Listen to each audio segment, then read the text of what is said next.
경남 서부권 소식 진주 스튜디오에서 안유리 아나운서가 전해드립니다. 네, 진주입니다. 지난해 마지막 임시회를 파행으로 끝낸 진주시회가 다음 달 공식 일정에 앞서 원포인트 임시회를 열었습니다. 어렵사리 마련된 새해 첫 임시회에서도 진주시 채용비리 조사 특위안은 부결됐는데요. 의원들은 급기야 국민권익위원회에 조사를 의뢰하기로 했습니다. 윤현석 기자의 보도입니다. 다음 달 진주시의회 공식 회기를 앞두고 열린 원포인트 임시회. 진주시 공무직 청원경찰 채용비리 의혹에 관한 행정사무조사 발의안을 둔 투표가 진행됐습니다. 진주시 채용비리 의혹을 조사하고 견제할 제도 마련을 위해서입니다. 찬성 10대, 반대 11.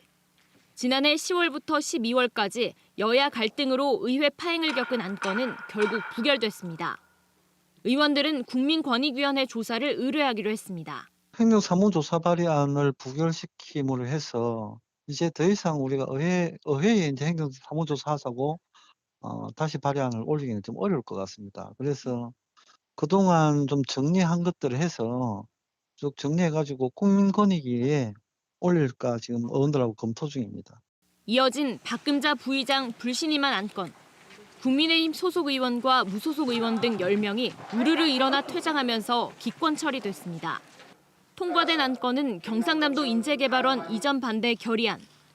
의원들은 경상남도의 서부권 발전 전략 마련과 경남도청 진주 환원을 촉구했습니다. 경남도청 진주 환원을 위해서는 여야를 떠나서 진주 환원을 위해서 지역 정치권, 시민단체가 힘을 모아 한 목소리를 내어야 할 것입니다.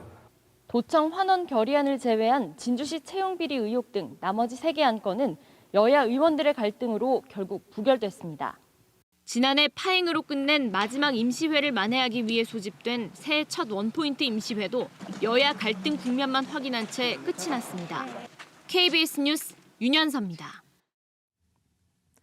청와대가 지난 2019년 말 진주에서 발생한 이른바 칼치기 사고로 버스 승객인 고3 여학생이 전신마비 판정을 받은 것과 관련해 교통안전을 강화하겠다고 밝혔습니다. 청와대는 유튜브 채널 청와대 국민청원을 통해 교통사고 다발 지역의 단속을 강화하고 공익신고 활성화와 종사자 안전교육 강화도 추진하겠다고 전했습니다.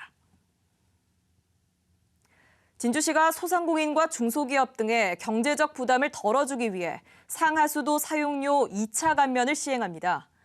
진주시는 자영업자와 소상공인, 중소기업을 대상으로 300톤 이하 사용자는 50%, 1000톤 이하 사용자는 30%, 1000톤 초과 사용자는 10%를 감면해줄 계획입니다. 진주시는 다음 달부터 오는 5월까지 석 달 동안 감면되는 금액이 15억 원이 될 것으로 예상하고 있습니다.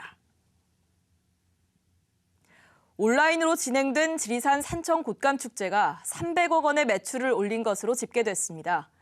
산청구는 축제 기간에 2차례 진행된 생중계 판매 행사에서 10여 분 만에 곶감 선물 세트 등이 매진을 기록했으며 전체 온라인 프로그램 방문자 수가 24만 8천여 명에 달했다고 밝혔습니다. 지금까지 진주에서 전해드렸습니다.